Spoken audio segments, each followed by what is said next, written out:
আমি ম্যাম বলছি, আমি মিমি ম্যাম বলছি। ক্লাস 9-এর হিস্ট্রি চ্যাপ্টার 3 আমি তোমাদেরকে সব প্রশ্নের উত্তরগুলো ভালো করে বোঝাচ্ছি। তোমরা সবাই কিন্তু লাইক অ্যান্ড সাবস্ক্রাইবটা দিয়ে দাও, আর সবাই মন দিয়ে শোনো আর লেখো। লাইক অ্যান্ড সাবস্ক্রাইবটা দিয়ে দাও। ইউরোপের রুগ্ন মানুষ বলা হয় তুরস্ককে।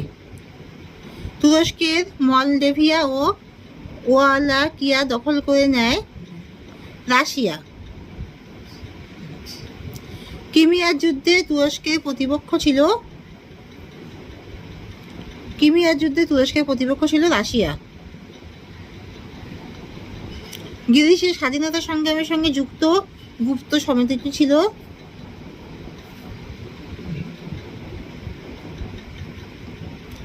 হেটাইরিয়া ফিলিকে। কোন চুক্তি ভঙ্গের অজুহাতে বিসমার্ক অস্ট্রিয়ার বিরুদ্ধে যুদ্ধ ঘোষণা করেন? গ্যাস্টিনের। ম্যাচসিনি প্রথম জীবনে কোন সংগঠনে যোগ দেন? কার্বোনারি। ভিয়েনা সম্মেলনের মুখ্য 4টি শক্তি ছিল Austria, Russia, Prussia, England.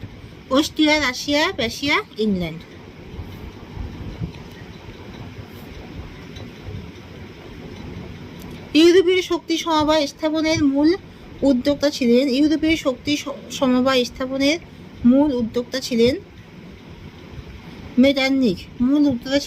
মেটারনিখ।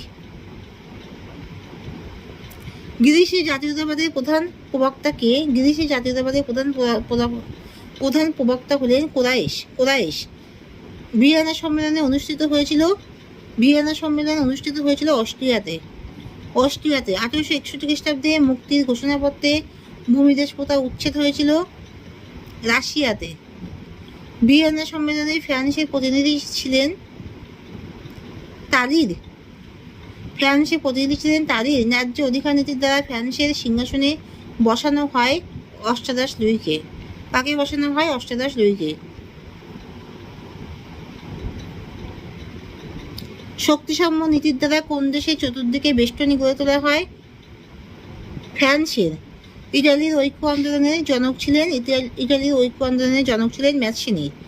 Germany ঐক্য সাধনে 6 সপ্তাহের যুদ্ধ বলতে বোঝায় অস্ট্রিয়ার বিরুদ্ধে যুদ্ধ। ফ্র্যাঙ্কফুর্টের সন্ধি কাদের মধ্যে সম্পাদিত হয়েছিল?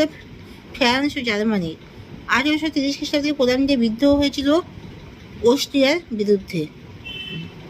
যার প্রথম নিকোলাসের বিরুদ্ধে নাকি অস্ট্রিয়ার বিরুদ্ধে? নিকোলাসের বিরুদ্ধে। ভিয়েনা সম্মেলনের মূল উদ্দেশ্য ছিল ইউরোপের পুনর্গঠন। ফেব্রুয়ারি